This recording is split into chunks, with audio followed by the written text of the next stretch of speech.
जय महाराष्ट्र। मी SK जान आपले TV9 माझा live news मध्ये स्वागत करीत आहे। बघूया आजचे विशेष बातमीपत्र। माहूर तालुक्यातील मौजे गुंडवळ या गावात मागील 3 दिवसापासून वीज पुरवठा खंडित। संबंधित प्रशासनास त्याबाबत जाब विचारले असता उडवाउडवीचे उत्तर दिले। विशेष म्हणजे नांदेड जिल्ह्यातील माहूर तालुक्यातील अतिशय डोंगराळ भागात वसलेले हा गुंडवळ गाव आहे। अनेक वेळा वन्य प्राणी गावात येण्याचे अनुभव गावकरी सांगतात। तसेच अप्रिय घटना घडण्याची दाट शक्यता असल्याची नागरिक सांगतात।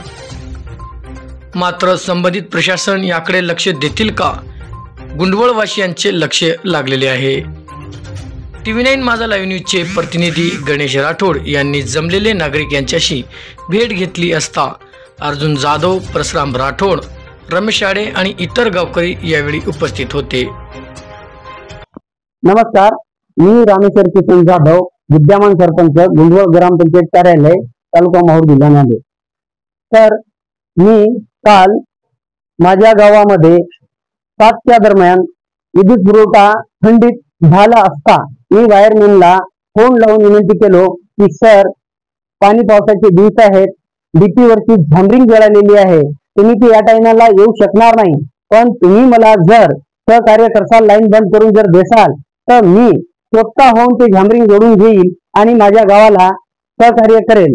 पण वायरमॅन साहेबांनी काय तेवढं प्रतिसाद दिलं नाही, म्हणून मी काल दिनांक 7/7/2024 रोजी माहूर MSEBच्या इंजिनियर साहेबाला पण फोन लावलो।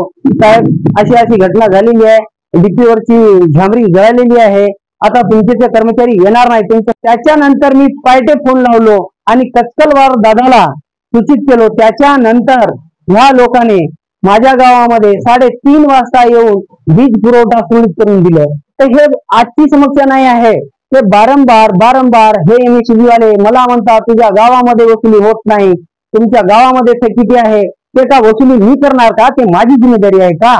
तर याच्यासाठी जे आपल्या तालुक्याचे आमदार असो, जिल्हा परिषद अध्यक्ष असो, यांना माझी विनंती आहे आणि महाराष्ट्र शासनाला त्यांना पण विनंती आहे, माय बाप हो, माझ्या गावाकडे लक्ष द्या। माझं गाव हा डोंगराळ भागामध्ये वसलेला आहे, आम्ही पण मानव आहे, आम्ही का पाकिस्तानचे, चीनचे नाही आहे, आम्ही पण शासनाला टॅक्स भरत असतो आणि सहकार्य करत असतो, पण आम्हाला सहकार्य करणार कोण वाली हेच मला बोलायचं आहे। धन्यवाद।